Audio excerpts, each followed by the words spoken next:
What is up, everyone? Welcome back to a brand new YouTube video. Today we're going to talk about going from zero flight time to being a captain at a major airline.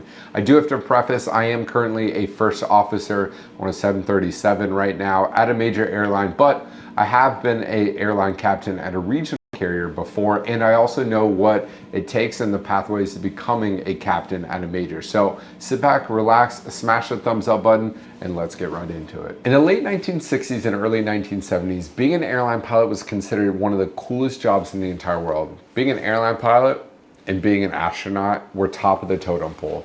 In most people's eyes, being an airline pilot was cooler than being a movie star. Air travel was starting to get very popular, and there were kids going up to pilots in the airport and asking for their autographs. Now, yes, it's not as cool as being a movie star per se, but being an airline pilot today is still one of the most upper-class, professional, sought-after jobs in the entire world. But before you can be an airline pilot, let's go back to step one. And this could be potentially one of the most important steps, if not fundamentally the most important step you can do in your entire aviation career. And that step is finding the right school for you. Finding the right flight school is extremely important, and even more so finding the right instructor for you. Now, going through your flight training, you might jump around to a few different instructors, and that's perfectly fine. Most people have. However, finding the flight school is super important in the sense of you could go with a Part 61 or Part 141. And let's explain exactly what that is. A Part 61 is going to be more of a mom and pop style flight school. It's typically a smaller flight line, maybe a few airplanes, a dozen instructors, and a couple dozen students. And with a Part 61 syllabus, it's less structured, which means that could be better for some people that like to jump around, and maybe some people like to take tests starting at the end of the test and work their way backwards. That's something you can do in a Part 61 syllabus. Versus a Part 141 flight school, think of it as a more aviation style university.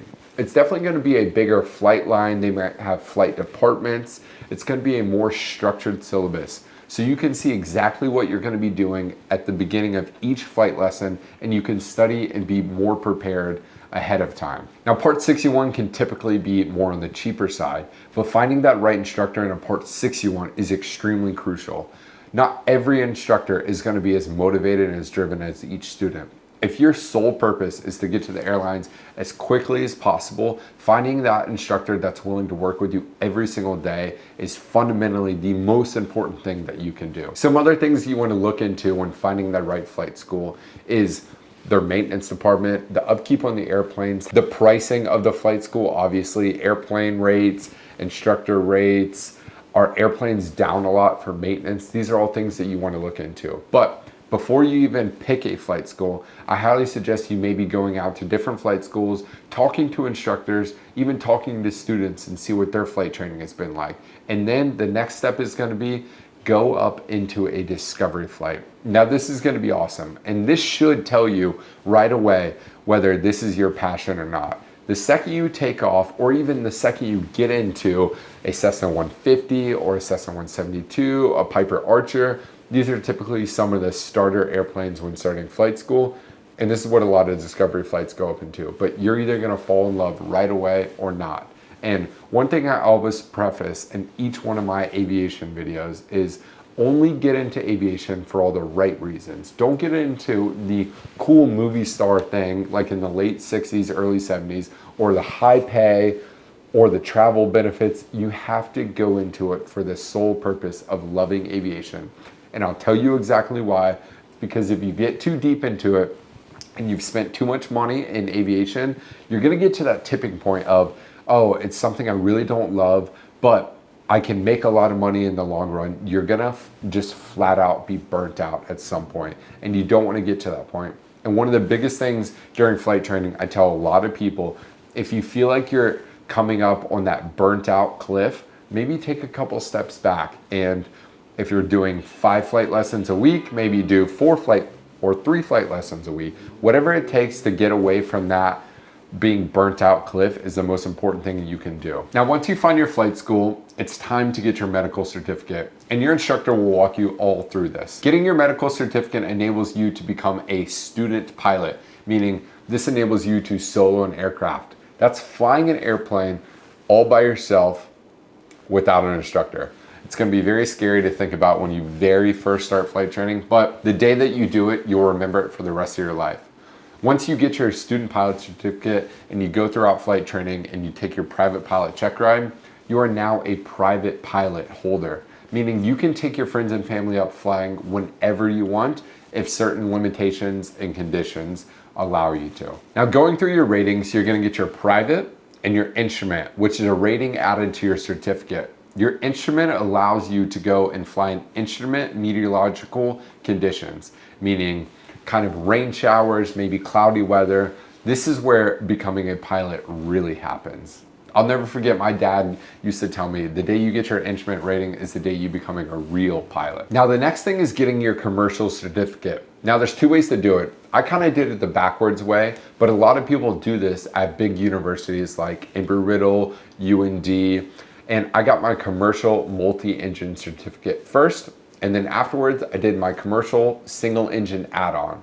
So I took my commercial check ride in a multi-engine aircraft, which was really cool.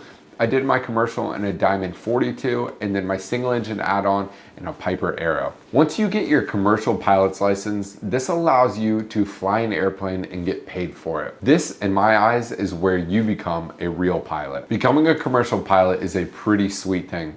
You can do things like being a banner tow pilot, a parachute jump pilot, aerial surveillance. The list goes on and on. Cargo, flying maybe a Grand Caravan around, maybe doing Hawaii island hopping, or you can do 135 charter operations, which is sitting in the right seat of a jet is a pretty sweet gig. Now, once you get your commercial license, this is probably where the second most important decision is going to come into play, and that is building your flight time. How are you going to build your flight time?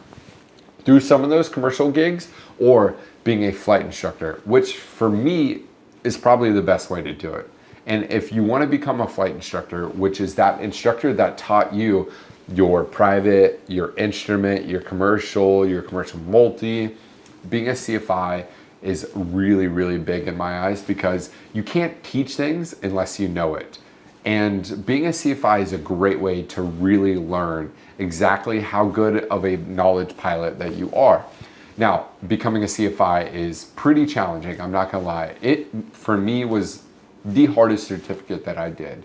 And then being a CFII, which is a certified flight instructor with your instrument add-on, meaning you can teach instrument students, that is the easiest certificate I ever got. Now, once you get to the choosing whether you want to go a 135 operation, do the banner towing, whatever it might be to build your flight time, if you do become a CFI, there's a great chance that while you're in flight training at that flight school and you already know that that's what you want to become, you can work out a pretty good deal with most flight schools, meaning that they will pay for your certificate if you sign a contract with them saying you're going to work as a flight instructor for 6 months, for 8 months, or a year.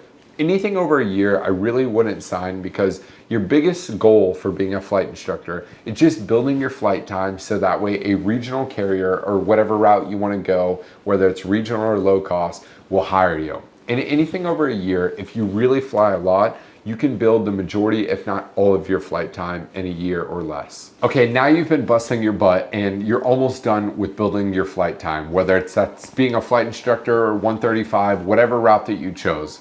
And you start applying to regional carriers, as most people do go to regional carriers before they end up at their end goal, which is being a major airline pilot or a legacy pilot. Now, I'll let you guys kind of do your own research on whether you want to go to the regionals, to a low-cost carrier. And most people that do go to regionals, that is the best route for the majority of people that want to end up at a major airline. And being a regional pilot, there is nothing wrong with that if that is your final destination. But for most people, being a regional airline pilot is just simply a stepping stone. Once you get hired at your regional carrier, you have to build flight time even more. I know it pains you to think about that because you just spent your entire aviation career thus far building flight time for each certificate, each rating, but this is the last time that you're really gonna need to focus on building flight time. Once you get to a regional, you need something called 121 SIC, which is airline pilot second in command, before you can upgrade to becoming a captain. The day that you become an airline captain at a regional carrier, you will remember for the rest of your life. It was one of the most rewarding things that I've ever done. But you're almost to your end goal. Becoming a captain at a major carrier, and even more so on a wide body aircraft, meaning one of the bigger airplanes that goes all around the world, will be something that I know I'll remember forever, and it'll be a milestone that I can't wait to achieve. I hope I see you guys up in the air very, very soon. If you have any questions at all, 2 ways to get in touch with me. Either drop a comment down below in this video or shoot me a DM by following me on Instagram. It's flywithgarrett, and just DM me there, and I do my best weekly to get back to as many people as I possibly can. But most importantly, dropping a comment down below is probably the best way for me to see your comment. I hope you guys enjoyed this video. I hope it helped some of you in your pathway and your journey to becoming an airline pilot, and I'll see you guys in the next one. Peace.